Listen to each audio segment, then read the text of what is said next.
So similar to a pitch shot, you're going to set your feet left, right? Dig your feet in so you're stable, but it also lowers you down so you can hit the ground first. So then ball position wise, you just want it just a little bit ahead of middle of your stance, okay? But then I still want you to lean like 60-ish, 55, 60% into your left side.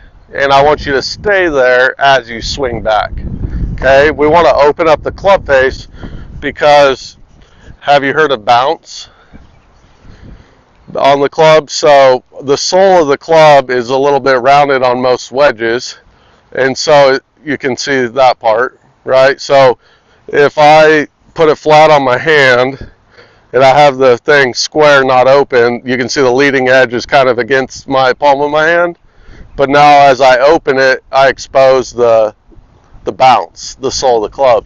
So you want to open it. What the bounce does is help you cut through the dirt. So if you have it square, it's going to more stick in the dirt. If you have it open, it's going to cut through it. I missed the ground on that one. But so little forward in your stance, open up the club face, lean left, and just swing your arms up.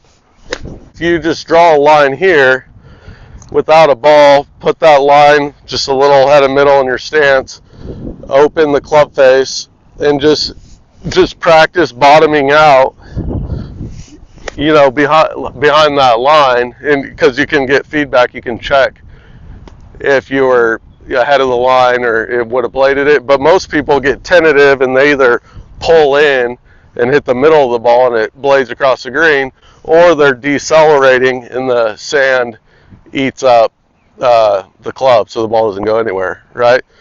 If the ball's buried in the sand, what I would recommend, since you're young and you're not as strong as a PGA Tour player, right, I would leave the face closed, because remember I said the leading edge then is going to stick, but you got to really chop and pop it up out of the bunker. But you want that leading edge to dig so you can get under the ball to pop it up. Then when you get a little bit stronger, you can actually open the face for when you're short-sided right here. But so then you have more loft to stop it sooner, but then you got to get really steep up and down so that you get under the ball like that, and then it comes out a little softer, plugged. So on any slope, you want to, since this is an upslope, I want to make sure I don't fall back too much. But I'm gonna kind of press into my left leg, lower body, but I'm gonna slope or align my shoulders with the slope. So I'm gonna be more tilted back this way so that I'll swing up the slope. And since we're gonna be swinging up the slope, I mean, you can have the face, you know, I kind of I'm feeling it out, but if this is square, I'd probably open it just a little bit, but pretty square, so you dig still and pop it out. But then I'll get my shoulders tilted with the slope, but then I want to make sure my lower body's stable against the slope. Does that make sense? So now I'm just going to swing really hard, and that's about as good as you can do. So one thing is, when you add loft, the face points more left. Yeah. So just because you're opening the face doesn't mean that you're aiming more right, because it's still like how they sell 13-degree drivers now for average golfers, because the more open or lofted it gets, the more hooded it gets, like points left. Okay. So it fixes a slice. Okay, so now, yeah, so you want to get really like press into your left side and then tilt your shoulders there. And now just, you got to swing hard at it.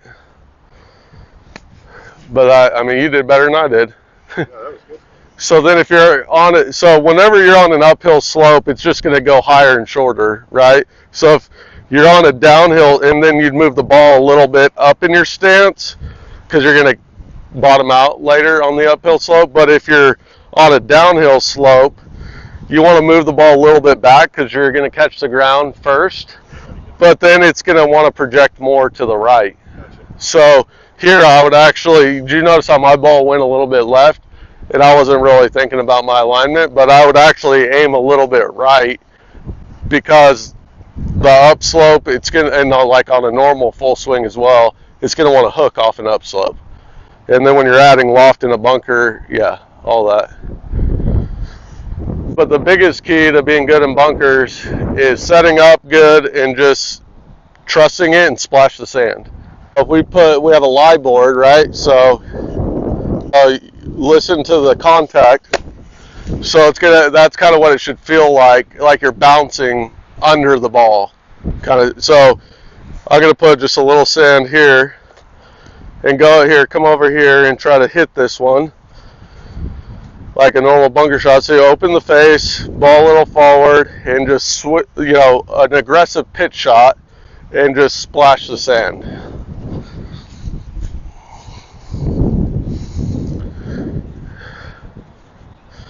So put the ball a little more forward in your stance. Okay, dig your feet in. Okay, now just be aggressive and splash it. See what that felt like? Okay, so now let's move the ball, or we'll just put it right here.